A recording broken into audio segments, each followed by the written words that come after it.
This is If My People Bible reading part 174. We are in the book of Mark, which is John Mark.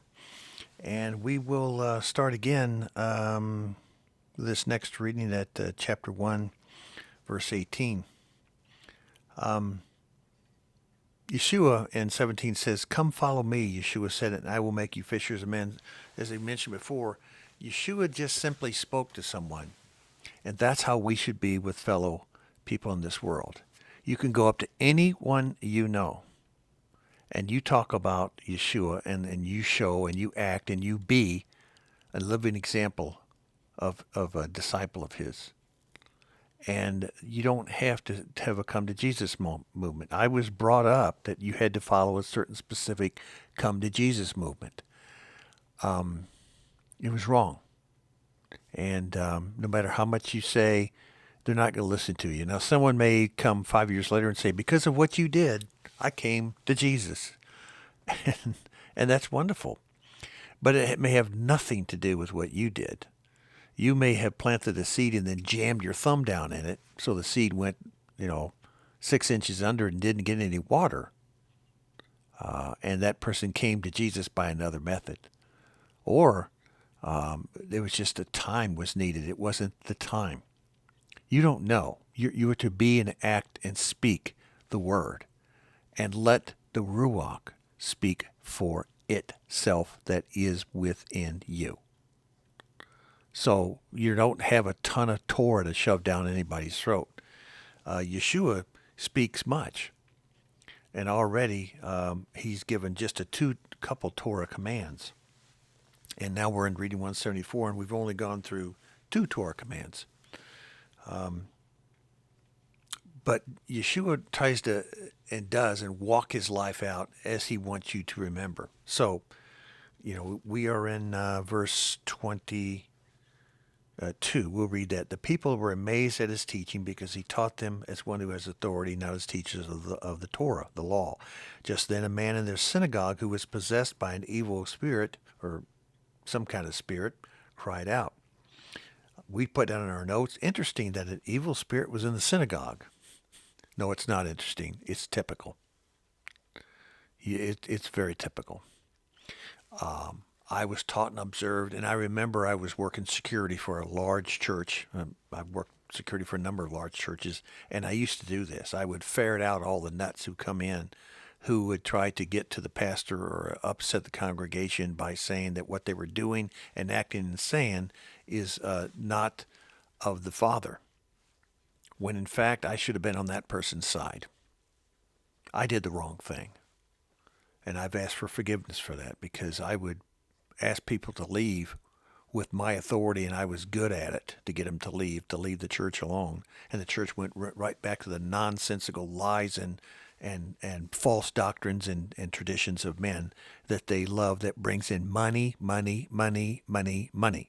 to the congregation, through the congregation to the church, so they can spend it on the stupidest things, usually building projects and salaries. Yeah, so much for caring for the people and taking care of the orphans and widows. One of the great commands of the Old and New Covenant, right? So much for that. Let's go to let's go to 32, 33, and 34 of chapter 1. That evening after sunset, the people brought to Yeshua all the sick and demon-possessed. The whole town gathered at the door, and Yeshua healed many who had various diseases.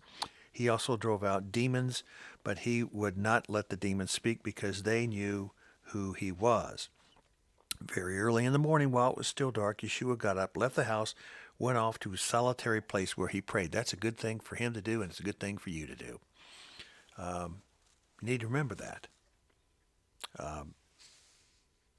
It's what he would want you to do.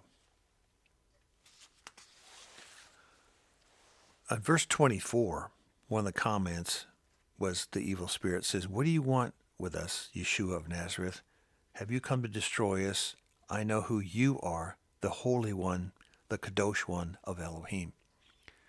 Most churches today do not recognize, most Christian churches today, Well over half do not recognize Yeshua as the only way to the Father. They don't. Most churches, all synagogues, do not accept the Ruach HaKodesh. Most churches, all synagogues, do not accept that Hasatan is an evil being. Well, who is it then, Bruce? Well, they think that he's just people. People are evil. Wow. And getting up in the morning and praying, or, if you're not a morning person, then do you go to bed that way at night? Do that at night.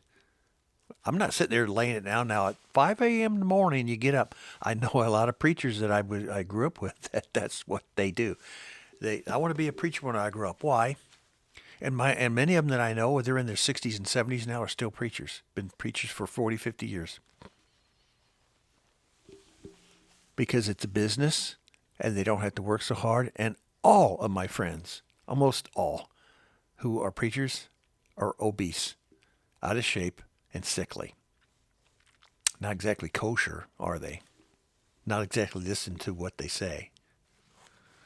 Verse 36. We're still in chapter 1. Simon and his companions went to look for him. And when they found him, they exclaimed, "Everyone's looking for you." And Yeshua replied, "Let us go somewhere else, to a nearby village, so I can preach there also. That is why I have come. That is why you have come." So he traveled throughout Galilee, preaching in their synagogues and driving out demons. A man with leprosy came to him and begged on his knees, "If you're willing, you can make me clean." Filled with compassion, Yeshua reached out his hand and touched the man. "I am willing," he said. "Be clean." Immediately the leprosy left him and he was cured. Yeshua says we can do those things if it be the will. Yeshua makes it very clear. Sometimes later on you'll read that disciples were trying to do this and that and throw out demons and so forth. And they said, and they jumped all over and they said, "Well, how did that happen?" And Yeshua said, "Because you didn't say or do the right thing in the right prayer and the right method." Yeshua's telling you there's a lot to his word. A lot to his word. Here's something interesting. Chapter 2, verse 1. A few days later, when Yeshua again entered Capernaum, the people heard that he had come home. So the people that argued with me for 20 to 30 years while I was putting this Bible together, when I finally do it, said, don't put in that his hometown was Capernaum, because it never was. It was Bethlehem and Nazareth, as the Bible says. What did you just hear? What did you just hear? And later on, you will hear that Yeshua met his family who came down from Capernaum to be with him. When? During his last 6 days on earth before he was crucified on the tree. The evidence is like all over the place in the Word, but we'll leave it there. Chapter 2, verse 16. When the teachers of the law, who were Pharisees, there's a bunch of, just like today, saw him eating with sinners and tax collectors, they asked his disciples, "Why does he eat with tax collectors and sinners?" On hearing this, Yeshua said to them, "It is not healthy. It's not the healthy who need a doctor, but the sick. I have not come to call the righteous, but to sinners." Now John's disciples and the Pharisees were fasting. Some people came and asked, "How is it that John's disciples and disciples of the Pharisees are fasting, but yours are not?" Yeshua answered, "How can the guests of the bridegroom fast while he's with them? They cannot, so long as they have him with them." Wow, that was powerful. Chapter 3. Chapter 3. I mean, we're just into chapter 3 of Mark, and here's a good comment. Chapter 3, verse 6. Then the Pharisees went out and began to plot with Herodians on how they might kill Yeshua. Right from the beginning.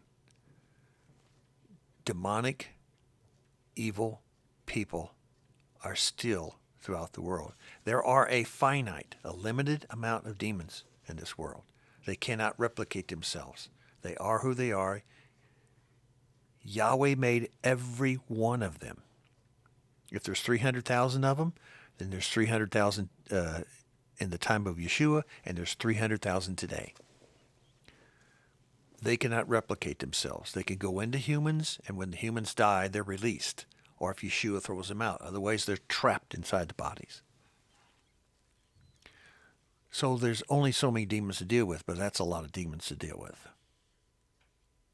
It's real. It is real. And Yeshua's dealing with them on a daily basis while he was here for 18 months. And we'll get into that later. He wasn't here for 3 years testifying and performing miracles. He was here for 18 months. When you add up the 4 Gospels and you add the time and you see that everywhere he's went and you followed it. And it's interesting, by the way, you never saw him go into an exercise. You never saw him go run a mile in the morning and a couple miles in the evening or do a marathon. You didn't see him lifting weights in the morning by eating breakfast bars. If you do just what Yeshua did get up and move and go somewhere, and it's not about morning, noon, and night eating. Well, you have to eat 3 meals a day. That's the law. It is. Where'd that come from? Yeshua seemed to eat when it was time to be with people and gathering, but he didn't eat specifically. And he was so good at controlling himself that he could go 40 days without eating or drinking. Think about that. If you live in the desert for 40 days without drinking, did you know the body gets moisture at night? Between night and morning, there's dew. That means he was outdoors. He didn't have a Hotel 6 to go to. Just to kind of let you know, they're trying to plot and kill this guy. It's only kill him, and it's only chapter 3. Then we go into some Torah. Now we're in chapter 4. Excuse me. Verse 9. Yeshua said, "He who has ears, let him hear." This is big. This goes back to the Garden of Eden. Yahweh and Yeshua walked in the garden with Adam. They walked together. And Yahweh the Father let Adam know, listen to what I'm saying. Don't eat from the tree of knowledge of good and evil. All these things you would do. Be fruitful, multiply, tend my garden. Boy, there was a bunch of hard Torah, wasn't there? There was 3 things you had to do. And Adam couldn't even figure that one out. We have 10 commandments that we can fit all the commandments into 10, and then we can fit all those into 2, actually. And we still can't do that. So don't go blaming Adam for everything. Then we go to verse 23 of chapter 4. If anyone has an ear, let him hear. He's saying it again. If he says something once, it's important twice. You better write it down. Number 3 times, it's on the test. I used to teach that in college. If you hear it 3 times and you don't pass the test, it's your fault. Consider carefully what you hear. Verse 24, he continued, with the measure you use, it will be measured to you, and even more. You give what you get. You get what you give. Is that a Torah command? Yes, it is. That which you have, that which you should give. Give everything that you can. That which you don't have, you can't give. Now we're in chapter 6. Torah. These were his instructions. Well, which means this was his Torah. It's telling you right there, there's Torah in the New Covenant. How do you know, Bruce? Does it say Torah? Well, right there it is. These were his instructions. And yet I have hundreds of people respond to me that you're wrong, there's no Torah, I can't find it. Why is it that thousands and thousands and thousands of Bibles don't have, it says here's Torah in it? I don't know. Why is it? I'm asking the same question. It says this, take nothing for the journey except a staff, no bread, no bag, no money in your belts when you're out there doing what you're doing. Wear sandals, but not an extra tunic. That means you're going to be going a long distance, so you got to take a pair of shoes. But the tunic that you're wearing, the clothes that you have, it's good enough. Verse 10, whenever you enter a house, stay there until you leave that town. Don't go spreading yourself all over and eating all the food in town, Mr. Traveling Preacher. Verse 11, and if any place you will not welcome or listen to you, shake the dust off your feet when you leave a testimony against them. Here's the big word I'm saying. Yeshua said, Peter,